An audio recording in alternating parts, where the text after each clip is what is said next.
Hello, everyone, and it's Sunday. You know what that means. It's time for another WrestleMania rebooking. Last week I did 32 and 33 together because we did not make a video the previous week, and so I kind of just bunched them together. However, as one of my subscribers pointed out to me, um, the video kind of cut off halfway through when I was rebooking WrestleMania 33. That was because my cat decided he thought it'd be funny to press the stop button on my laptop to stop recording. So, and I did continue the video on. I just didn't get a chance to post it. Been a busy week. I work 6 days a week, and Sunday's literally my only day off. So I try to find the time to actually do this. And as you can tell, it's already kind of late here. So anyway, um, so before we get into this week's WrestleMania, I'm gonna go ahead and just do a quick recap of what I did not make it into the first video that I did for last week. According to the subscriber Fanjango, thank you, who pointed it out to me. I think the video cut off when I was giving you how I would have booked WrestleMania 33. So I will do a quick rundown of that. The rest of the video, the rest of that WrestleMania you can catch on last week's video. So real quickly, how I would have booked WrestleMania 33.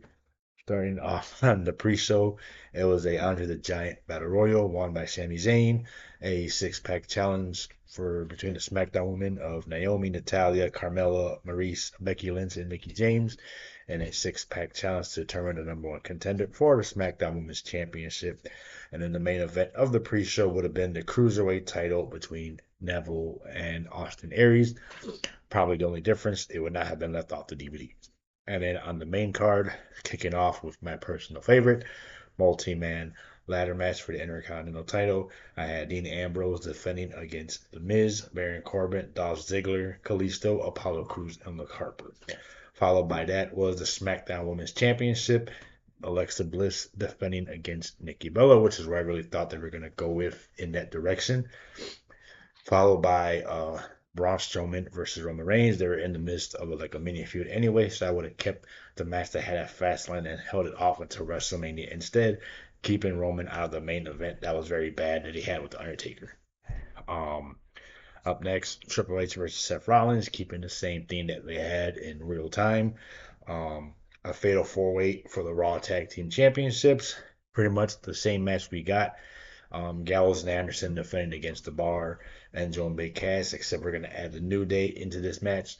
I fantasy booked this like around January time, so this is before the Hardy Boys made their return, so they will not be included in this match. Followed by that, we have a triple threat match for the WWE title. Bray Wyatt defending against Randy Orton and AJ Styles. Then a no holds barred Goldberg versus Brock Lesnar. And then we have a fatal four-way for the Raw Women's Championship. It'll be Charlotte defending against Bayley, Sasha Banks, and Nia Jax. And as much as I love Sasha Banks as my number one favorite, I would have had Bayley had her winning the Raw Women's Championship at WrestleMania instead of a random episode of Monday Night Raw. Then we have again Undertaker versus John Cena because, like I said before, there was so many possible times that they could have done this realistically. This was again probably the most obvious one, with John Cena losing his WWE Championship at Elimination Chamber. Of course, he could have went on and challenged for the next big thing, which, well, not the streak anymore because it was broken, but still facing Undertaker at WrestleMania is still a pretty high honor to do. And then in the main event, it would have been a winner take all for the Universal and United States Championship. Kevin Owens versus Chris Jericho. In this timeline, I would have had Chris Jericho win the Royal Rumble from entry number 2. Go on. Kevin Owens thinks his friends are going to screw him. Chris Jericho assures him he's not. They still have the whole betrayal, friendship of festival of friendship that they had. Kevin Owens turns on Chris Jericho. Still faces Goldberg at Fastlane for the Universal title in a no holds barred match. Goldberg loses because Brock Lesnar cost him the match, setting up their match at WrestleMania. After Kevin Owens wins, Chris Jericho returns. sets up their winner take all match, which should have been the main event, by the way, which should have been the path they went through, but they decided not to. And as I said before, sometimes the most obvious choice is the best thing to do. Ooh, that was a fast one. So yeah, that was a quick recap of what got left out of last week's video. So with that being said, let's move forward on to this week's WrestleMania, which is not just any WrestleMania, WrestleMania 34. And again, still not just WrestleMania 34, WrestleMania 34 in New Orleans 2018, which I had the distinct honor of living out my childhood dream and actually getting to attend WrestleMania live in person. Um, I actually made a video about a month or so back about what it was like to experience being at WrestleMania, like the environment and everything, and being around other wrestling fans from all over the world. It was a very, very unique experience. It's very amazing. I mean, I've been to many episodes of Raw, SmackDown, a couple of AEW shows, and being there live is so much different than seeing it on TV. Being at a pay per view, which is I've only been to two, this WrestleMania and Royal Rumble in Phoenix the following year.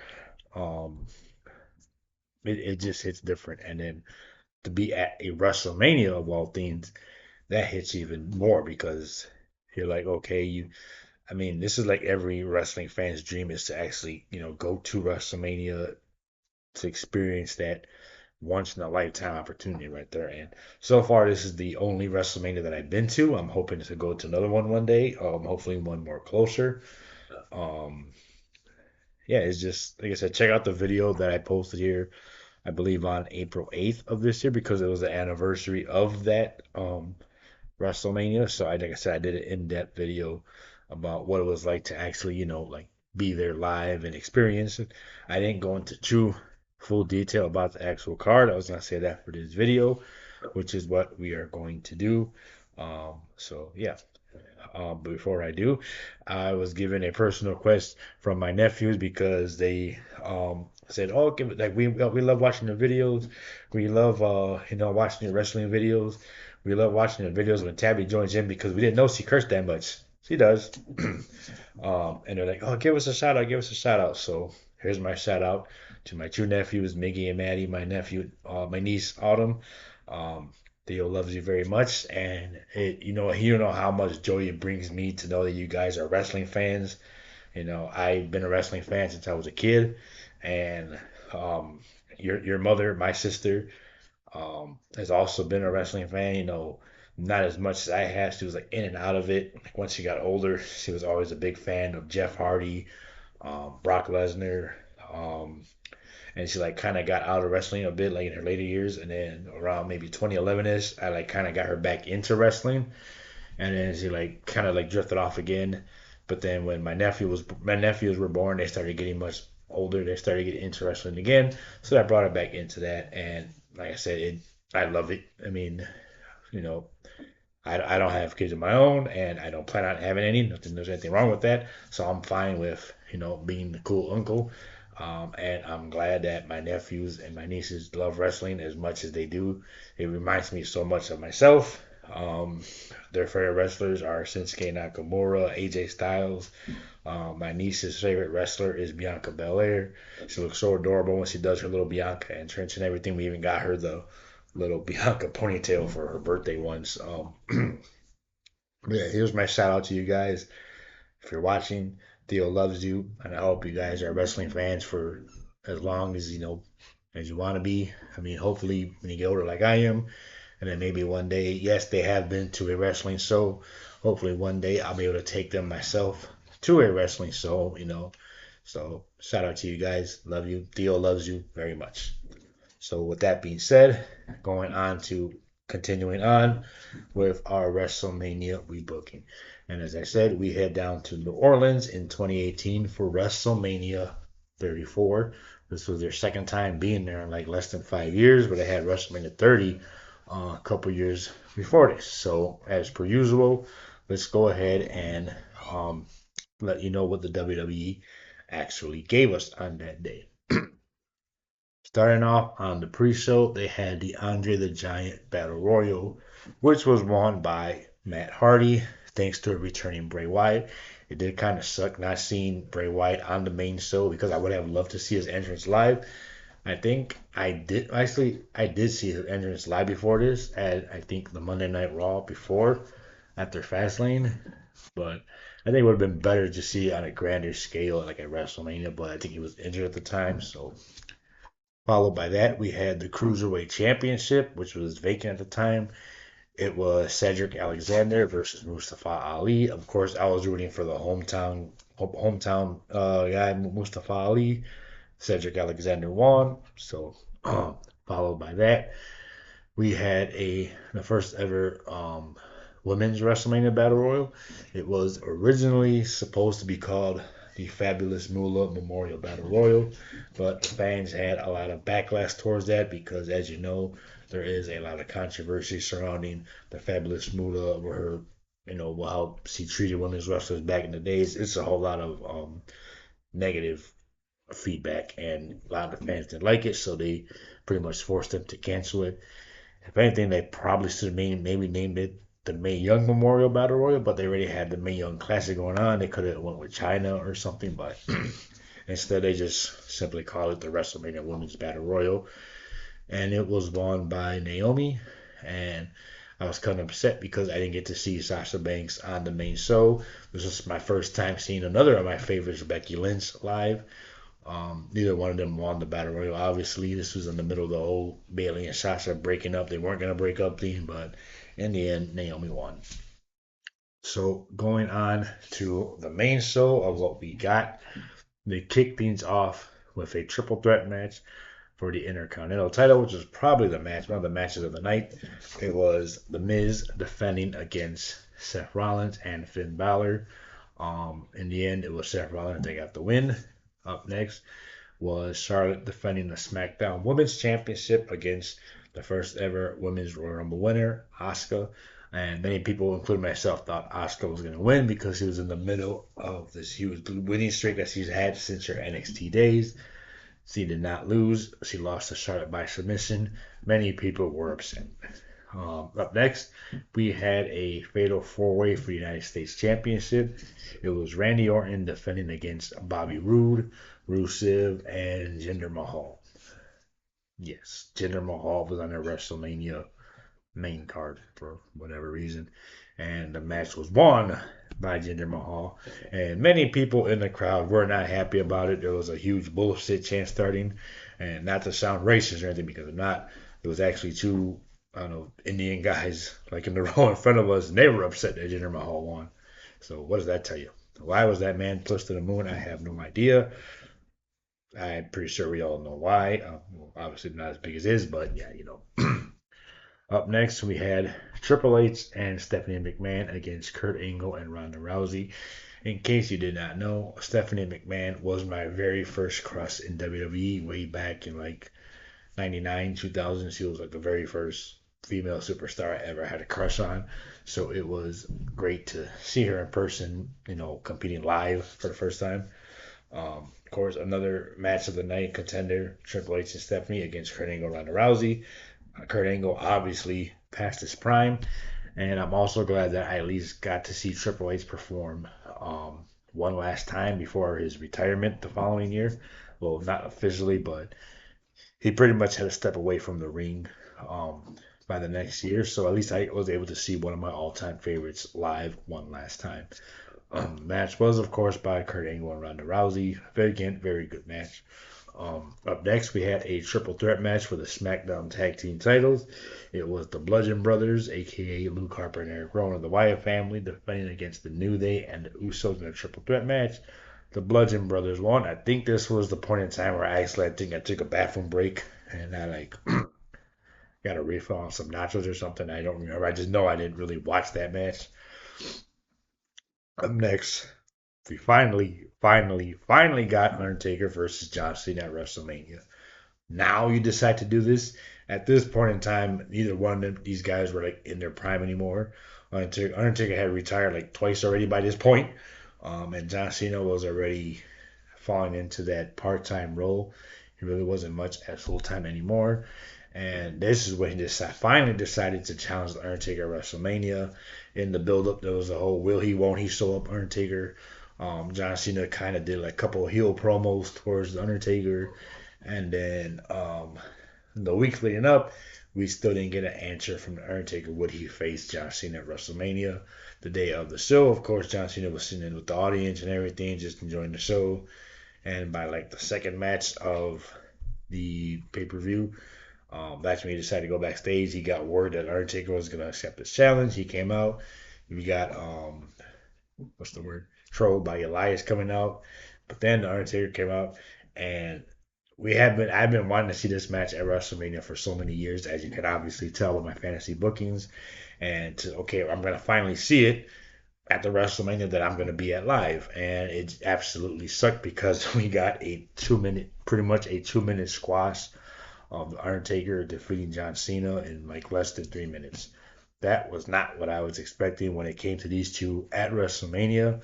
Like I said, they could have had booked this match so many times, and they decided to do it at the very last, pretty much at the end of both of these guys' careers. And by that point in time, it really wasn't worth it anymore. I mean, what can you do? So up next, we had Shane McMahon teaming up with Daniel Bryan against Kevin Owens and Sami Zayn.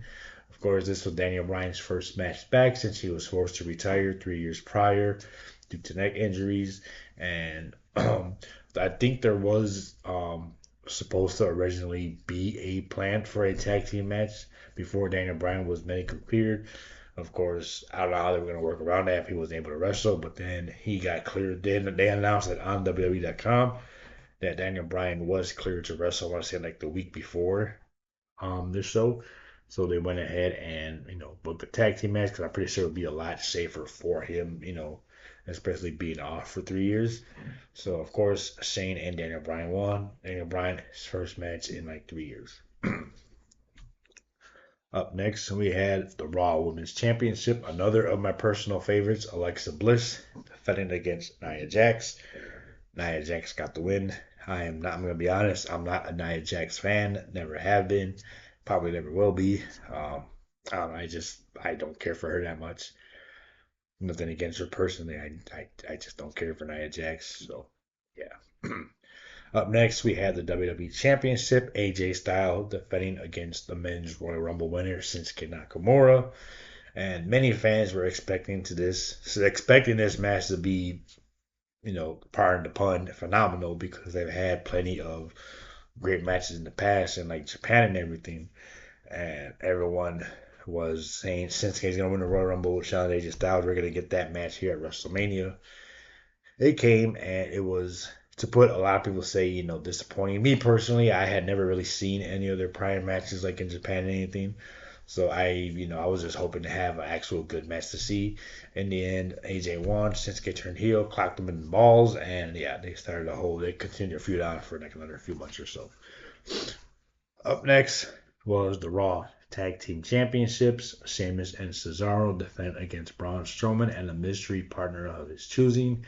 It ended up being a 10-year-old kid named Nicholas from the audience, who was actually in real life the son of one of the referees, I believe John Cone, I think it was. So yeah, a lot of people weren't too happy about that because it was pretty much Braun Strowman burying the Raw Tag Division after the Bar had done such a good job carrying it for the last couple of years. But yeah, I don't know why they decided to do it like that. I mean, I don't want to sound like an ass being mad at a poor kid or nothing like that, but I'm pretty sure they came up with something better. And in the main event, we had the Universal Championship, Brock Lesnar versus Roman Reigns. My God, did the crowd hate this freaking match? Like this whole match, the crowd was booing. They were booing Roman Reigns. They were booing Brock. They were chanting for everything but Roman Reigns and Brock Lesnar. They were doing chants for NXT wrestlers. Johnny Gargano just, yeah, they were chanting for anything and everything that wasn't in this match. And they got people throwing beach balls around. Yeah. Brock won. Wasn't that great of a match. These guys didn't really have any great matches in them until much later. But or at this point, the second time they were facing each other at WrestleMania. and it really wasn't all that great, if at all. Um, so yeah, I mean, it was I was kind of disappointed that I didn't get to see like a huge I mean, not saying it was disappointed with the WrestleMania in general. I think I was more disappointed with the outcome of a lot of these matches, and I was a little disappointed that my first WrestleMania seen in person wasn't like the most greatest WrestleMania of all time. But sometimes you pick and choose your battles. Maybe it would probably would have been better if I saw the WrestleMania the year before. But what can you do? At least I was there and I had a good time. And seeing it in person, it's just way different and everything. So yeah. And now we go on to how I would have booked WrestleMania 34.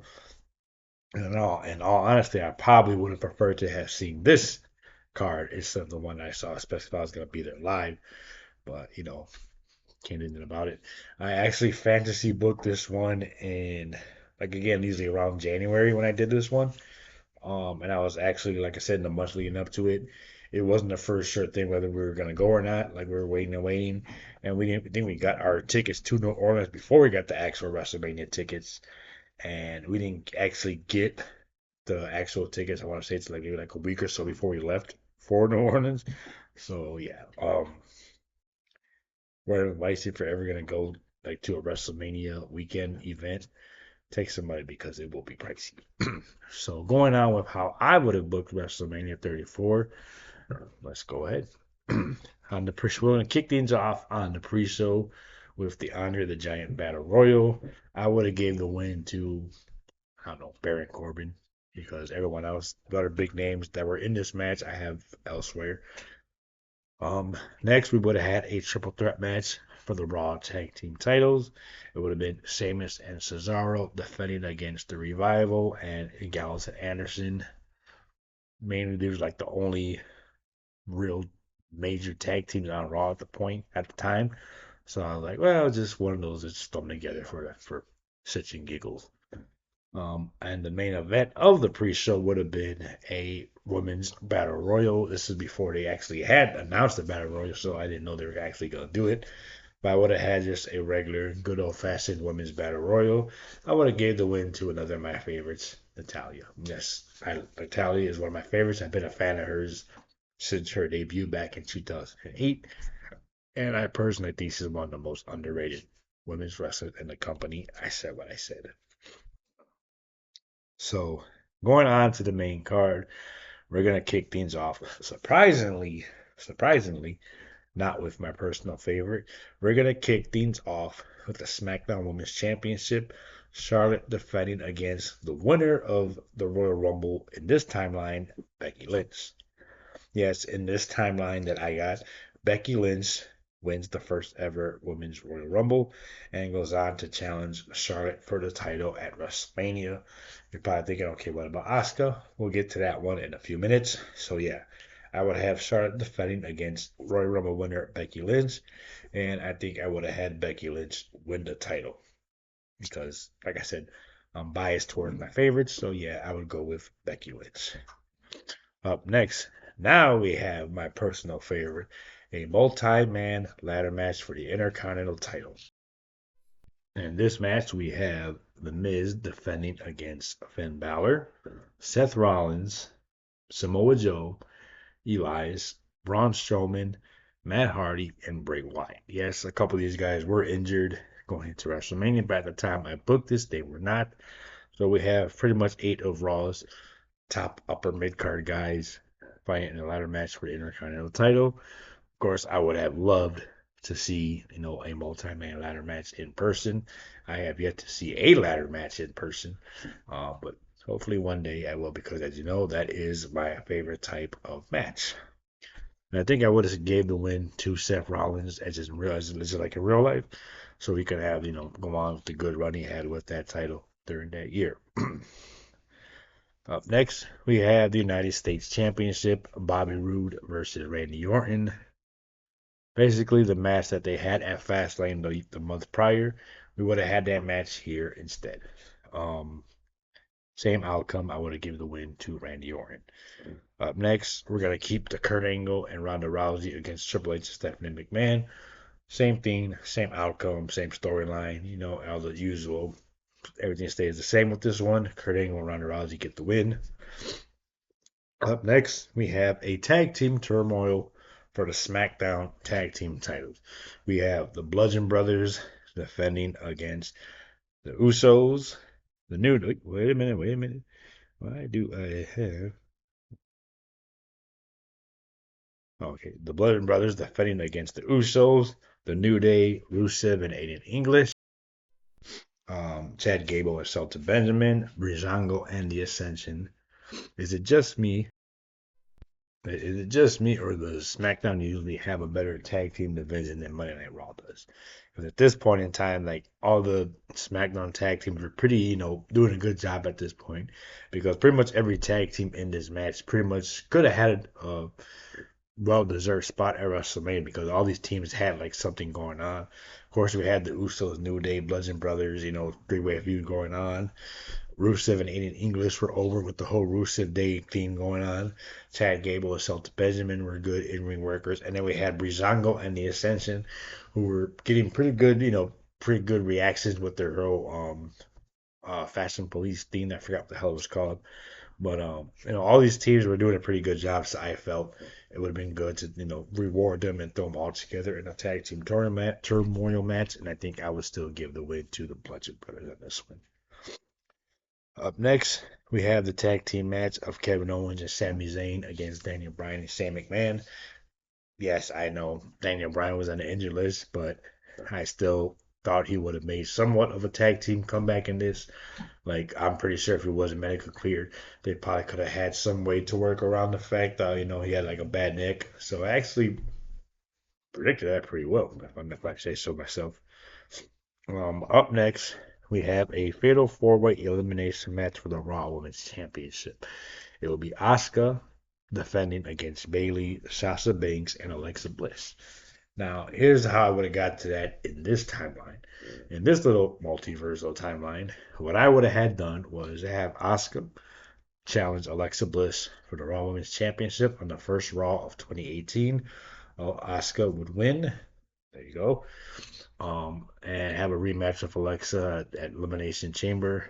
And then at the Elimination Chamber, we have the Chamber match to determine who's going to face her for the title at WrestleMania. Comes down to Bayley and Sasha Banks.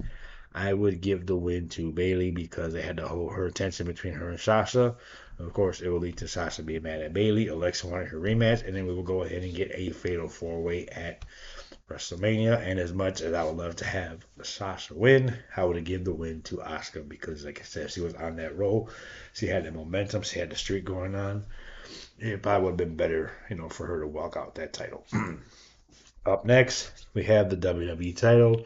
Same thing, AJ Styles against Shinsuke Nakamura, who won the Royal Rumble. Same thing, same build, same storyline, same match finish and everything, except maybe this time we get an actual better match than what we got. Up next, you might hate me for this one, but we're going to have the Universal Championship Brock Lesnar defending against Roman Reigns. Yeah, because I really didn't have anything else much for these two going on. You'll see why I stuck it here instead. Because let's say we do have the same match they had at WrestleMania in real time. The crowd gets pissed off and booing the hell out of both of these guys. So, would you really want that? If you knew that was going to happen, would you really want that to be the main event of WrestleMania? Probably not. So, which is why we're sticking it here. So, and to keep the crowd cooled down from that, we need a match to bookmark that and the main event. So we're going to go with the Cruiserweight title. Enzo Amore defending against Hideo Itami. Like I said, I booked this in January before the whole Enzo Amore controversy started with the whole, domestic abuse thing, whatever it was that he had against him, that he was like let go from the company. So, like I said, I booked this before all that happened. So if it makes you feel better, what I would have done was, since Enzo was, pretty much burying the whole cruiserweight division. And Hideo Itami was like one of the newest guys on the cruiserweight roster. So what I would have done was have Enzo come out, all pizzazz, have a nice entrance and everything, like he's gonna do something, and then Hideo Itami comes out, hits his version of GTS, knocks out Enzo, matches over 1, 2, 3, quick squash. Hideo Itami's new cruiserweight champion. 205 Live goes back to actually being about the cruiserweights, and there you go. Everyone gets home happy. We had a quick little cool down before the main event. What is that main event, you ask?